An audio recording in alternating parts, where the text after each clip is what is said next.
Ringo viib korduspakendid iga Eesti inimeseni. Meie pakendid hakkavad olema jaekettides, tanklates, restoranides, kauplustes, kontorites ja kodudes. Sellises pakendis toitu ostes tasub tarbija väikese pandi ja saab selle kohe tagasi, kui ta skaneerib nutitelefoniga QR-koodi pakendi pealt. Pakendeid saab tagastada avalikes tagastuskastides. Igaüks võib sellise kasti endale tellida. Meie korjame nendest kastidest pakendid tagasi, desinfitseerime kõrgetel temperatuuridel ja viime uuesti toidu müüjate juurde. Bolt kui üks Euroopa suurimaid toidukullerettevõtteid, meie jaoks on pakendite küsimus väga oluline.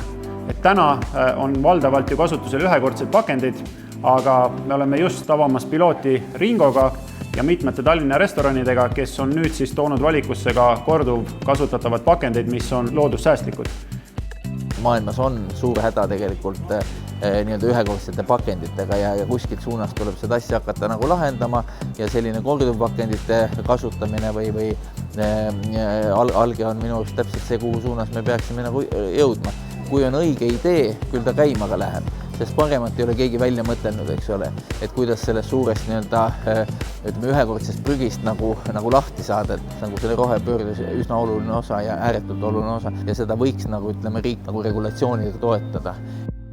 Pokebowli, kui nende värskete, tervislike ja kiirete salatikausside Eestisse maale tooja jaoks on väga oluline jätkusuutlikkus ja keskkonna hoidmine. Seega inimene saab väikse pandi eest selle osta, skaneerida, kui tagastab kasti ja nii see korduskasutatav kauss liigubki. Inimesed soovivad üha enam hoida loodust ja nii ka meie ja tänu Ringole saab seda hõlpsamalt teha. Turuliidrina me alati otsime võimalusi, kuidas me saaksime oma tööd natukene keskkonnasäästlikumalt teha.